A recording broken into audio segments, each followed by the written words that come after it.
ये मेरे हाथ में जो आप देख रहे हो ना, ये है लॉर्ड राम करेंसी। इसके ऊपर देखो क्या लिखा हुआ है, 5 राम, और इसके पीछे लिखा हुआ है राम राज्य मुद्रा।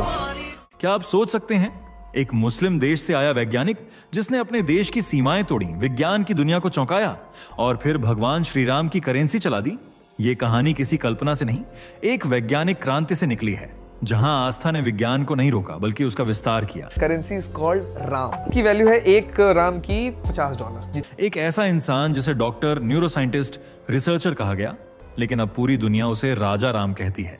लेबनान जैसे मुस्लिम बहुल देश से आने वाले टोनी नादेर ने सिर्फ धर्म नहीं बदला, बल्कि हिंदू धर्म के प्रतीकों को अंतरराष्ट्रीय अर्थव्यवस्था में उतार दिया। और सबसे चौंकाने वाली बात, नीदरलैंड में आज भी श्री राम की फोटो वाली करेंसी चल रही है। 10 राम हाकी 10 यूरो। तो सवाल यह है, क्यों? एक साइंटिस्ट ने वेदों और रामायण में ऐसा क्या देखा जो पूरी जिंदगी बदल दी? क्या ये सिर्फ आस्था थी या कोई गहरी साइकोलॉजिकल थ्योरी?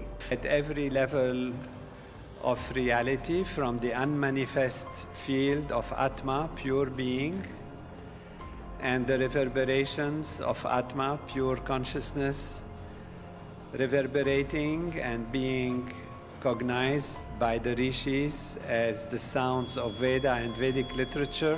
क्या ये सच है कि एक विदेशी व्यक्ति ने भारत से भी ज्यादा सनातन का झंडा विदेशों में ऊंचा किया? अगर आपको लगता है कि आपने धर्म, साइंस और करेंसी की सारी कहानियां सुन ली हैं, तो ठहरिए, ये वीडियो आपके अंदर वो सवाल उठाएगा जिसे आप अब तक पूछने से डरते थे। वीडियो को आखिरी तक देखिए, क्योंकि अंत में हम आपको दिखाएंगे वो नोट जिस पर लिखा है राम और जिसकी वैल्यू डॉलर से ज्यादा है। चलिए दोस्तों, एक काम करते हैं, अभी इसी वक्त कमेंट करके बताइए कि आप भारत के किस शहर या गांव से हमारी ये वीडियो देख रहे हैं। हमें गर्व महसूस होगा ये जानकर कि सनातन की ये आवाज देश के किन किन कोनों तक पहुंच रही है, क्योंकि आपका एक कमेंट हमें वो ताकत देता है जिससे हम और भी बुलंद आवाज में पूरी दुनिया को ये दिखा सकें, सनातन आज भी जिंदा है और आगे बढ़ रहा है। और हाँ, अगर आप हमारे चैनल पर नए हैं या अभी तक सब्सक्राइब नहीं किया है तो तुरंत कर लीजिए, क्योंकि जब आप सब्सक्राइब करते हैं तब सिर्फ एक बटन नहीं दबाते, बल्कि सनातन की ताकत को एक नई ऊर्जा देते हैं। वीडियो को लाइक जरूर करिएगा ताकि ये बात हर घर, हर दिल तक पहुंचे। और फिर आइए चलते हैं आगे वीडियो में, जहां आप जानेंगे वो राज्य जो आज तक छुपा था। दुनिया के सबसे प्राचीन धर्मों की जब भी बात आती है तो हिंदू धर्म का नाम जुबान पर खुद ब खुद आ जाता है, क्योंकि कुछ लोगों का दावा है कि सनातन धर्म 90,000 साल पुराना है, जबकि कुछ महान पुरुष इसे हजारों वर्ष पुराना बताते हैं। ये धर्म आज भी लोगों के बीच खूब फल फूल रहा है और समय के साथ लोग तेजी से इससे जुड़ते चले जा रहे हैं। यही वजह है कि आज हिंदू धर्म दुनिया का तीसरा सबसे बड़ा धर्म है, जिसके चाहने वालों की संख्या 1.2 बिलियन है। आज हिंदू देश कहे जाने वाले भारत में ही 110 करोड़ लोग हिंदू धर्म से ताल्लुक रखते हैं, जबकि विदेशों में भी हिंदू भक्तों की कोई कमी नहीं है। हरे कृष्णा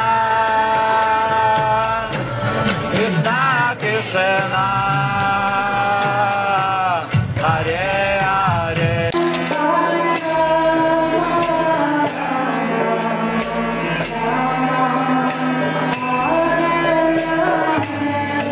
उदाहरण के लिए आप टोनी नादेर को ही ले सकते हैं, जिन्हें हिंदू धर्म से जुड़ाव के कारण महाराजा अधिराज राजाराम जैसे हिंदू नाम से सम्मानित किया गया है। आज इनकी पहचान एक सच्चे राम भक्त के रूप में होती है, जो न सिर्फ श्री राम का मान सम्मान करते हैं, बल्कि उनके दिए गए उपदेशों के आधार पर ही अपना जीवन यापन कर रहे हैं।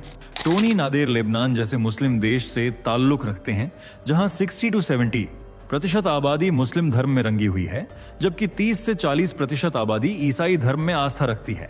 हिंदुओं की संख्या तो सिर्फ गिनी चुनी ही है, लेकिन फिर भी ईसाईयत और इस्लाम के माहौल में टोनी नादेर के मन में सनातन की ज्योत जल उठी और आज वे पूरी शिद्दत से हिंदू धर्म को फॉलो करते हैं। टोनी एक राम भक्त होने के साथ साथ लेबनानी न्यूरोसाइंटिस्ट, रिसर्चर और ट्रांसेंडेंटल मेडिटेशन मूवमेंट के लीडर हैं, जिनके पास इंटरनल मेडिसिन में मेडिकल की डिग्री भी है। और इन्होंने हार्वर्ड मेडिकल स्कूल के एक टीचिंग हॉस्पिटल में क्लिनिकल और रिसर्च फेलो के रूप में भी कार्य किया है, जबकि मैसाचुसेट्स इंस्टीट्यूट ऑफ टेक्नोलॉजी से पीएचडी की उपाधि भी प्राप्त कर चुके हैं। इसलिए उनके नाम के आगे डॉक्टर भी लगता है। यानी टोनी जिस प्रोफेशनल फील्ड से संबंधित हैं, वहां भगवानों की अवधारणा, किसी भी धर्म में अटूट श्रद्धा और भक्ति का प्रचार बहुत ही कम देखने को मिलता है, क्योंकि साइंस की दुनिया भावना या आस्था पर नहीं, बल्कि तथ्य और सत्य पर विश्वास करती है। लेकिन वो कहते हैं, जब भगवान किसी पर कृपा बरसाते हैं तो रंग को राजा बना देते हैं, यही टोनी के साथ भी हुआ। टोनी जब प्री मेडिकल की पढ़ाई कर रहे थे, उस दौरान लेबनान में गृह युद्ध की स्थिति बनी हुई थी, जिससे लोगों की जिंदगी अस्त व्यस्त हो गई थी। आर्थिक स्थिति पूरी तरह से चरमरा गई थी। लोगों के शारीरिक स्वास्थ्य से लेकर मानसिक स्वास्थ्य पर भी बुरा असर पड़ रहा था और टोनी भी लड़ाई दंगे से काफी डिप्रेशन में रहने लगे। इसी डिप्रेशन से छुटकारा पाने के लिए उन्होंने ट्रांसेंडेंटल मेडिटेशन TM की खोज की, जो हिंदू धर्म और भारतीय संस्कृति का एक अटूट हिस्सा रहा है, जिसे ध्यान तकनीक भी कहा जाता है। इससे न केवल दिलो दिमाग को शांति मिलती है, बल्कि शारीरिक स्वास्थ्य भी अच्छा बना रहता है। इसी मेडिटेशन की मदद से टोनी की जिंदगी में भी एक बड़ा सुधार आया और यहीं से वैदिक ज्ञान में उनकी दिलचस्पी बढ़ती चली गई। टोनी ने मानव मन, शरीर और चेतना की संपूर्ण जानकारी हासिल करने के लिए महर्षि महेश योगी से मुलाकात की, जिनके लाखों लोग मुरीद हैं। इन्हें एक महान तपस्वी और सच्चे हिंदू अनुयायी तथा महर्षि के रूप में जाना जाता था, जबकि इनका असली नाम महेश प्रसाद वर्मा था। इन्होंने फिजिक्स में उच्च शिक्षा पूरी करने के बाद शंकराचार्य ब्रह्मानंद सरस्वती से शिक्षा दीक्षा प्राप्त की थी और फिर हिंदू धर्म के प्रचार प्रसार में लीन हो गए। महर्षि योगी जी अपने अपार ज्ञान के कारण देश विदेश में अत्यंत प्रसिद्ध हैं और बड़े बड़े राजनेता भी उनके भक्त रह चुके हैं, जिनमें भारत की पहली महिला प्रधानमंत्री इंदिरा गांधी का नाम भी शामिल है, जो महर्षि योगी की शिष्या रही हैं। वहीं 60 के दशक में अमेरिका के मशहूर रॉक बैंड बीटल्स भी योगी महाराज से मिलने उनके आश्रम गए थे और उनके विचारों से इतना प्रभावित हुए कि उनके शिष्य बन गए। इसी तरह आध्यात्मिक गुरु दीपक चोपड़ा से लेकर गुरु श्री श्री रविशंकर तक भी उनके शिष्यों की सूची में शुमार थे। आज भी पूरी दुनिया में करीब 60 लाख से ज्यादा लोग महर्षि योगी जी के सिद्धांतों पर चलते हैं, जिनमें से एक टोनी नादेर भी हैं, जो खुलेआम कहते हैं कि वे महर्षि योगी के परम भक्त और शिष्य हैं और उनके ही आचरण व सिद्धांतों को तहे दिल से अनुसरण करते आ रहे हैं। टोनी नादेर के हिंदू धर्म से लगाव को देखते हुए ही महर्षि योगी जी ने उन्हें हिंदू नाम भी दिया था। दरअसल ये बात वर्ष 2000 की है, जब 4 दिवसीय वैदिक समारोह के दौरान नादेर को महर्षि द्वारा महाराजा, महान राजा, अधिराज राजाराम के रूप में सम्मानित किया गया था और उन्हें विश्व शांति के वैश्विक देश की जिम्मेदारी दी गई थी, जबकि 2008 में वे महर्षि के उत्तराधिकारी बने थे। इसके बाद टोनी ने सनातन के प्रचार प्रसार में अपनी पूरी जी जान लगा दी। उनके इस बदले हुए व्यवहार को देखते हुए लोगों ने उन्हें कई नाम दिए, जैसे विश्व प्रशासक राजाराम, आधिराम और राजा नादिर राम। आपको जानकर हैरानी होगी कि डामाडोरीज टोनी ने महर्षि योगी के साथ मिलकर हिंदू वेदों में मौजूद मेडिकल साइंस यानी आयुर्वेद के ज्ञान पर 50 से भी ज्यादा देशों में व्याख्यान दिया है। यानी वे स्वयं तो हिंदू धर्म को पालन कर ही रहे हैं, साथ ही सनातन और उसके रीति रिवाज, धार्मिक ग्रंथों और उपचार पद्धतियों से दुनिया को भी परिचित करा रहे हैं, ताकि सनातन को अधिक से अधिक विश्व भर में फैलाया जा सके, न सिर्फ विचारों और व्याख्यानों के माध्यम से, बल्कि मुद्रा, करेंसी के माध्यम से भी। जी हां, टोनी साहब नीदरलैंड में भगवान श्री राम की मुद्रा को भी नेतृत्व प्रदान कर रहे हैं। इस करेंसी पर बाकायदा श्री राम की फोटो छपी होती है, जिसे global country of world peace द्वारा इशू किया जाता है। आपको जानकर खुशी होगी कि इस संगठन के फाउंडर भी महर्षि योगी जी ही हैं, जिन्होंने विदेशी धरती पर श्री राम के वर्चस्व को बढ़ाने के लिए उनकी करेंसी शुरू करने का फैसला किया था। पहली बार साल 2002 में श्री राम की करेंसी इशू की गई थी, जो आज भी नीदरलैंड के करीब 30 शहरों और गांवों में खूब चलती है। साथ ही अमेरिका के कुछ शहर भी ऐसे हैं जो राम करेंसी को मान्यता दे चुके हैं। नीदरलैंड में एक राम 10 यूरो के बराबर होता है, जबकि अमेरिका में एक राम $10 के बराबर माना जाता है। यानी आप समझ सकते हैं कि राम करेंसी ने कितनी मजबूती से ढाक जमाई है और वैल्यू में डॉलर से भी कई गुना आगे है। राम करेंसी में सिर्फ 3 नोटों का ही चलन देखने को मिलता है, एक राम का नोट, 5 राम का नोट और 10 राम का नोट। इन तीनों पर ही श्री राम की मंत्र मुग्ध कर देने वाली फोटो छपी हुई है, जिसे लोग दिल से लगाए रखते हैं और एक करेंसी से ज्यादा मूल्य देते हैं। आज डॉक्टर टोनी राम करेंसी तो नेतृत्व कर ही रहे हैं, साथ ही महर्षि इंटरनेशनल यूनिवर्सिटी के प्रेसिडेंट की जिम्मेदारी भी संभाले हुए हैं। इस यूनिवर्सिटी की स्थापना स्वयं महर्षि योगी ने की थी और बाद में इसे प्रबंधित करने की जिम्मेदारी टोनी के कंधों पर आ गई। इस यूनिवर्सिटी को बाकी यूनिवर्सिटी जैसे बेहद अलग माना जाता है, क्योंकि यहाँ मॉडर्न पढ़ाई के साथ साथ अध्यात्म की शिक्षा भी दी जाती है। हिंदू पुराण, वेद और वैदिक साहित्य का ज्ञान बच्चों को दिया जाता है और हर साल लाखों बच्चे इस यूनिवर्सिटी में दाखिला लेकर हिंदू धर्म की बारीकियों को समझने और उससे जुड़ने की कोशिश करते हैं।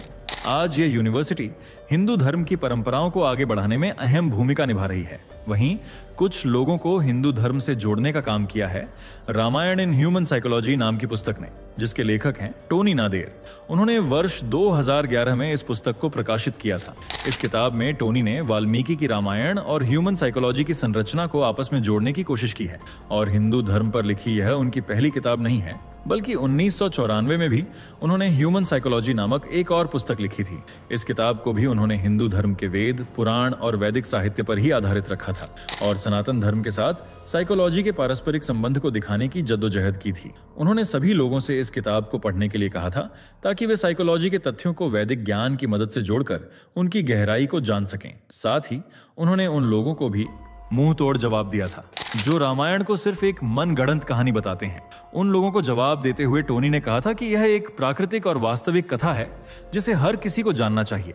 इस तरह किताबों, लेक्चर और देश विदेश के दौरों के जरिए उन्होंने हिंदू धर्म को फैलाने की कोशिश की है। इसलिए आज उन्हें श्री राम के सबसे बड़े भक्तों में से एक माना जाता है, जो एक मुस्लिम देश से संबंध रखने के बाद भी सच्चे सनातनी बनकर जीवन यापन कर रहे हैं। आप टोनी साहब के बारे में क्या कहना चाहेंगे? क्या आप इनके बारे में पहले से जानते थे? कमेंट में जरूर बताइएगा। अगर वीडियो अच्छी लगी हो तो इसे लाइक करें और अपने दोस्तों के साथ शेयर जरूर करें। साथ ही अगर आप हमारे चैनल पर नए हैं या इससे पहली बार जुड़े हैं तो इसे सब्सक्राइब करना ना भूलें। ऐसी ही नॉलेजेबल वीडियो पाने के लिए बेल आइकन को भी प्रेस कर लें। मिलते हैं अगली वीडियो में, तब तक के लिए बाय बाय और टेक केयर। दोस्तों, आपके स्क्रीन पर 2 और वीडियो दिख रही हैं, जिसे देखने के लिए आप स्क्रीन पर क्लिक करें। दोनों देखिएगा, बहुत अच्छी वीडियो बनी है।